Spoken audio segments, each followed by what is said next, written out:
सर्प उपनिषद गावो दुग्धा गोपाल नंदन पार्थवश्च सुधीर भक्ता दुग्धंगिता मृतंग महत्। नमस्कार, जय जगन्नाथ। प्रिय श्रोता बंधु, आपण मानक यही आध्यात्मिक परमार्थ ज्ञान को अनेक अनेक स्वागत। आमे यहा पूर्वर भगवानंकर विभूति कथा शुणी। आसंतु आज श्री भगवानंकर विश्वरूप विषय कथा हवा।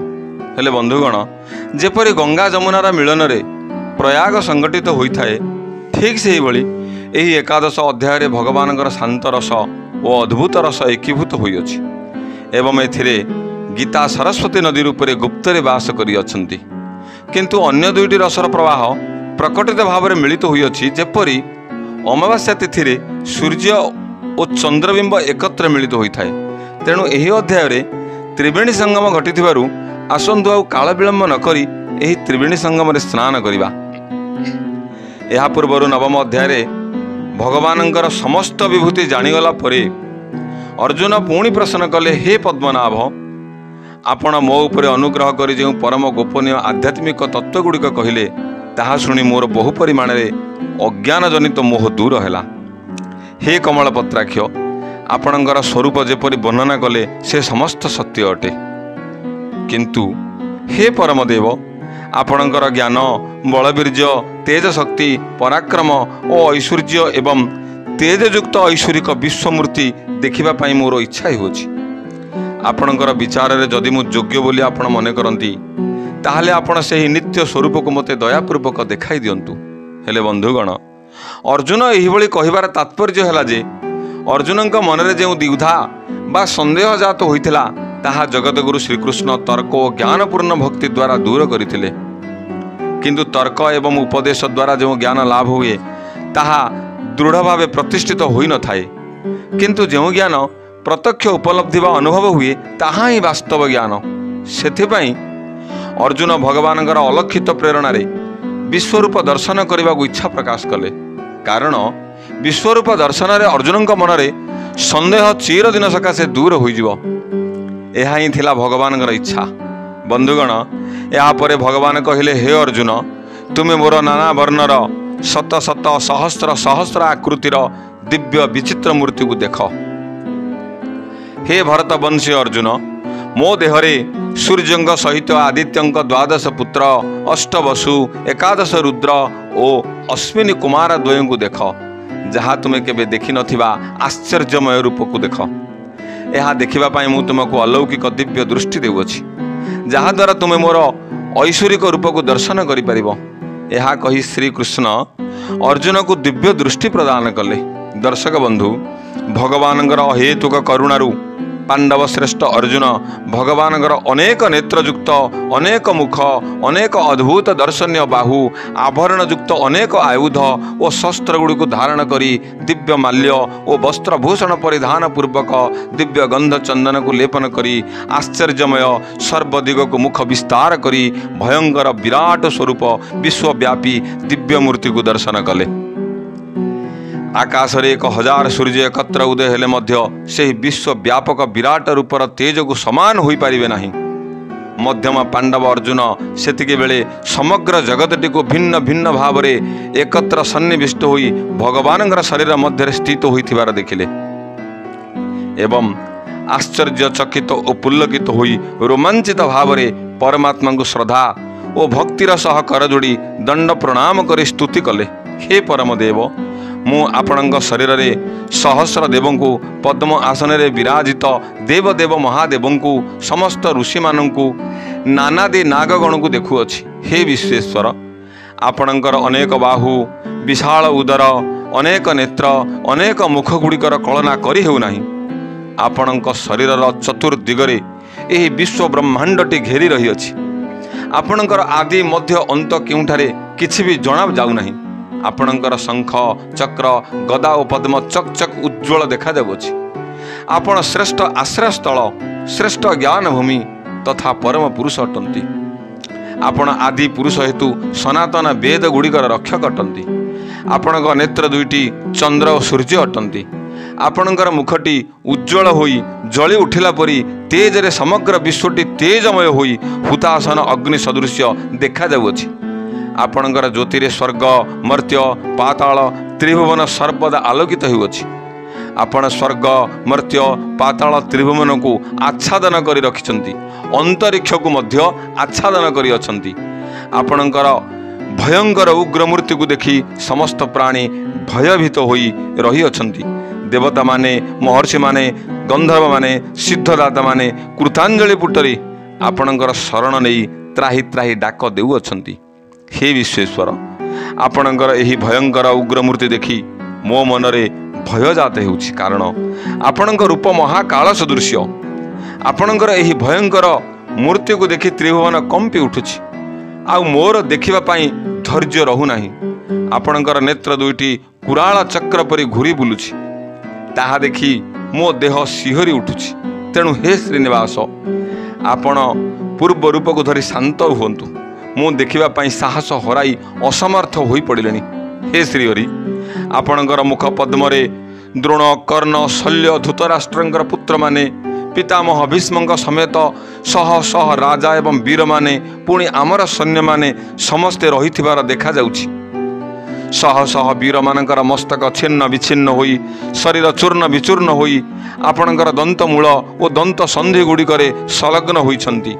शह शह नदी जेपरी खर स्रोत रे प्रवाहित होई सागर गर्भरे प्रवेश करती, ठीक से हीपरी आपणकर मुख गह्वर मध्य को अविराम भावे योद्धा माने धाई धाई आपणकर विशाल गर्भरे जाई अनवरत प्रवेश करती। जेपरी पतंग माने उड़ी उड़ी जाई ज्वलंत अग्नि रे पड़ी पोड़ी होई मरी जाती, सेहीपरि राजा माने, योद्धा माने, वीर माने महाभୟରେ दौड़ी दौड़ी जाई आपणकर कराल काल रूपरे ग्रास हेउछंती। हे उग्र रूपधारी, हे मुरारी, आपण को मोर कोटि कोटि प्रणाम। हे दयामय, आपण किए मु जानि पारु नाही। आपण शांत होई आपणक सत्य परिचय दियंतु। अर्जुनंकर थर थर कंपित शरीर ओ मिनति भरा कातर स्वर शुणी श्री भगवान कहिले, हे पार्थ, मोर परिचय शुण। मु लोक क्षय करिबा पाई, जीवगण को संहार करिबा पाई महाकाल रूप को धारण करि थाए। एमानक मध्यरु केही जणे सुधा बंची रही परिबे नाही। तेणु हे पार्थ, उठ, अस्त्र धर, युद्ध को अग्रसर हुओ, कारण एमानक मु मारी सारिछि। तुमर शत्रु मानक तुमे मारी जश कीर्ति लाभ कर ओ राज्य धन भोग कर। तुमे एमानक मारिबा पाई निमित्त मात्र, कारण एमानक तुम्हे मारिबा पूर्वरु मु एमानक शेष करि दैछि। हे अर्जुन, तुमर आ भय कण? जाओ, रणस्थल रे युद्ध करी निश्चय तुमर जय हेब। हेले बंधुगण, ए कथा शुणी अर्जुन अति भयभीत होई दुई कर जोड़ी श्रीकृष्णकर पाद पद्म तले पड़ी नमस्कार करी गदगद स्वर रे भगवानंकर स्वरूप को वर्णना करी कहिले, ए नारायण, एही विश्व ब्रह्मांडर समस्त जीव आपणकर जशगान करती। राक्षस माने भयभीत होई एणे तेणे पलाई जाती।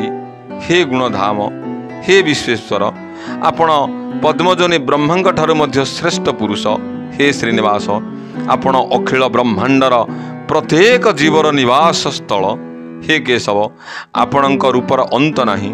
आपण आदि स्रष्टा, दयामय एवं सनातन पुरुष। आपण जगतर धारणकर्ता। आपण संसार रे व्यापक भाव रही अछंती।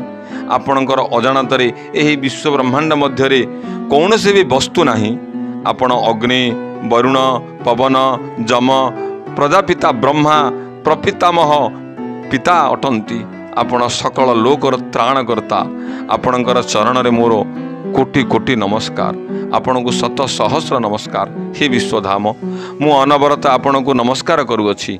आपणकर सम्मुखरे पश्चात भागरे चतुर्दिगरे प्रदक्षिण करी नमस्कार करिबा पाई मोर इच्छा, किंतु आपणकर विक्रमर सीमा नाही।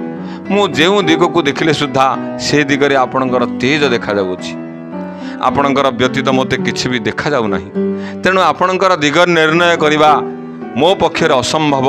हे विश्वरूप, हे जोगेश्वर, आपण को मु स्नेहरे बा अज्ञान रे हेउ बा मोर प्राणर सखा ज्ञान करी हेउ बहुत अकथनीय भाषा रे किछि कहि दैछि एवं अपमान मध्य करिछि। आपण को मु चिन्ह न पारी हे कृष्ण, हे यादव, हे सखा, हे माधव एपरि अनेक नाम रे डाकिछि। हे अच्युत, मोर से अपराध गुड़िक क्षमा कर दियंतु। आपण मो सहित विहार करने समय शयन काल आसन रे बसी आलाप आलोचना करने समय भोजन बेल एवं खेल कौतुक समय परिहास करी बहुत किछि कहि दैछि एवं आपण को अवहेला मध्य करिछि। से गुड़ी को दया करी क्षमा कर दियंतु कारण आपण मोर गुरुंगर गुरु। हे भगवान आपण एही विश्वर पिता, आपणकर प्रभावर सीमा नाही, आपण मोर पूजनीय ईश्वर अटंती। तेणु आपणकर पाद पद्म को धरी दंड प्रणाम करुछि। जेपरी जड़े पिता ता पुत्र को, सखा जेपरी ता सखा को, पति जेपरी तार पत्नी को क्षमा कर दी थई, ठीक से ही परी आपण मते क्षमा प्रदान करंतु। हे विश्वेश्वर आपणकर एपरी भयानक दिव्य मूर्ति को केबे केही देखि नथिबे। एही रूप को देखी मोर प्राण भय कंपी उठुछि। तेणु हे श्रीहरि मो ठारे अनुग्रह करी दयापूर्वक से शांत सौम्य मनोहर सुंदर किरटी मंडित शिर कुंडल युक्त कर्ण शंख चक्र गदा पद्म धारण करुथिबा चतुर्भुज मूर्ति को देखांतु, जेपरी मोर चित्त शांत हेबो। हेले बंधुगण, एहा परे अर्जुनंकर भय विहोलित कातर कथा शुणी भगवान श्रीकृष्ण कोमल ललित स्वर रे कहिले, हे मोर प्रियतम सखा, तुमे मोर परम भक्त होइथिबारु मो संतोष रे तुमको मोर एही विश्व रूप को देखाइली। तुमे कौनसी भय कर नाही, प्रत्यक्ष भाव रे आउ थरे मोर एही विश्व रूप को देखिनियो। कारण मनुष्य जीवन रे कौनसी देहधारी पुरुष मोर एही विश्व रूप को देखि पारे नाही। कौनसी व्यक्ति तीव्र तपस्या करी अथवा नाम कीर्तन करी मोर एही विश्व रूप को तुम व्यतीत केही देखि पारि नाहंती। तेणु तुम्हें संदेह दुख मोह को त्याग करी प्रसन्न चित्तरे पुनर्बार मो रूप को देख। एहीपरि कही श्री भगवान विश्व रूप को अंतर ध्यान करी प्रशांत मनोहर चतुर्भुज रूप धारण करी प्रकाश हेले। आउ भगवान से ही शांत सौम्य मूर्ति को धरी मने मने हसी भयभीत अर्जुन को प्रबोधना करने को लगिले। अर्जुन मध्य श्रीकृष्णकर निज स्वरूप को देखि संतोष लाभ करी कहले, हे कृष्ण, वर्तमान आपणकर लावण्य मनोहर रूप को दर्शन करी मो मन शांत हला। एणु मु सुस्थ बोध करुअछि। हे मधुसूदन, मोते परित्राण करंतु। प्रिय दर्शक बंधु, श्रीकृष्ण भगवानकर कथा शुणी एवं तांकर विश्व व्यापक रूप को देखि अर्जुनकर बहु परिमाण रे मनरु संदेह दूर हैला। यहाँ पर अर्जुन भक्ति विषयक की प्रश्न कले, भगवान भक्ति विषयक की उत्तर देले, आमे परवर्ती समय रे 12 अध्याय भक्ति जोग रे सुनिबा। एठारे मु आपण मानक ठारू विदाय नै रहूछि। नमस्कार, जय जगन्नाथ, हरे कृष्ण।